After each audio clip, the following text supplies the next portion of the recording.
And the question is, in a battle with nature, who wins? Well, taking a look further at the flooding predictions and how to deal with the fallout, I'm now being joined by Professor of Climatology from the University of Lagos, Professor Emmanuel Oladipo. Thank you for joining us. Thank you. Would you say that the predictions by NIMET and the Hydrological Services Agency for this year's rainfall is perhaps anything out of the ordinary? No, not really. Thank you very much again for being here. We need to commend government for trying to make sure that at least we have better information than we used to have before. NIMET and the Hydrological Services, the capacity they have now can only give what I call global scale. They are not in position to still be able to tell us what we call real-time forecasting, in which we'll be able to know the exact space and the timing of the floods. So that is what is still lacking. I think we need to really strengthen the capacities of those two agencies to be able to do what we call real-time forecasting, whereby we'll be able to at least have a good knowledge a day or two before floods ravage places. So you think it's a bit ambiguous? It's still general. That's what because they use methods that are called global. They are based on certain extrapolations from global analysis. So compared to what we saw in 2012, yes, the flooding there, what can we say about the kind that we're being warned now? Now, the 2012 flood was a bit compounded by the massive amount of water that came from the Cameroon side and rushed into the Benue Valley, and the valley couldn't contain it because we were not proactive enough as a nation to have a dam, which is now under construction, which will have been there to absorb and retain some of the water coming from the Cameroonian side, without allowing it to go all the way down to the Benue Valley. So the valley, the 2012 was more of a riverine aspect, which was able to go all the way along the Benue to Lokoja, even all the way to Bayelsa.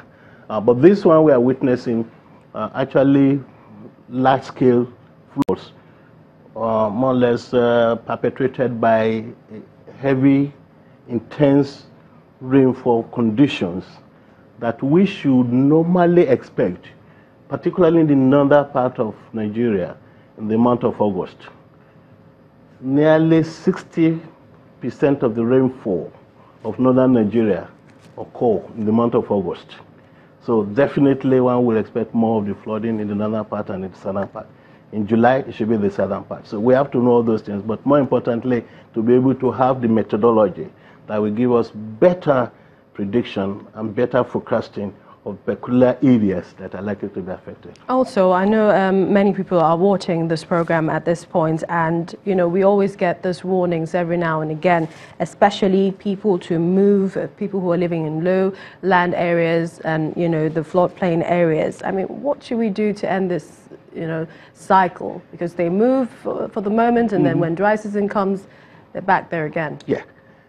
Now, in floods normally are very difficult to manage.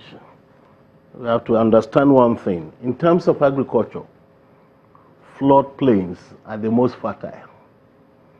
And it's because this flood we are complaining about are the ones that bring very fine silt materials and deposit them in areas where they flood. And once the water goes, it becomes very fertile agricultural land that you don't even need much fertilizer to. So people will definitely go there. In the case of Nigeria, apart from that, the second major problem we have in terms of the urban flows, like what happened in Kaduna, Katsina, and other places, is because we went through a period of fairly minimal rainfall, not completely dry, which did not make most of these rivers to really swell to the level they normally swell to in the 60s and 50s. And people started encroaching on these floodplains in Kaduna and other areas to build houses. So we suffer the fact that our urban planners were not able to really dissuade people from building on those. So those ones, there's hardly anything they can do. Because most of the places along the floodplains where these houses are really built on the average, with all sense of modesty, by people that are not very rich, and they could not afford to really do the type of rafting and the type of structures required that can allow them to cope with flood.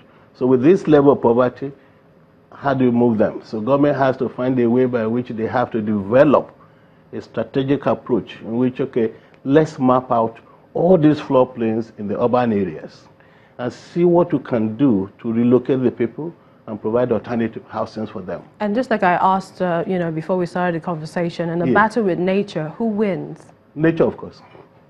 We may subdue nature for a while, but after some time, nature will fight back. And that's what we have to accept. All the bridges you saw in the northern part that are collapsing is because at one time or the other, a lot of silting are taking place, most of these things. So, and when contractors are giving this to do, they don't really take into account what the previous flood level, what the previous floodplain was. So your bridge should really stretch more than what they normally do. And by the time the rainfall returns to normal, the bridges will definitely be washed away. Thank you so much. More work for the government. University of Lagos Professor Emmanuel Oladipo for coming on the News at 10. Thank you.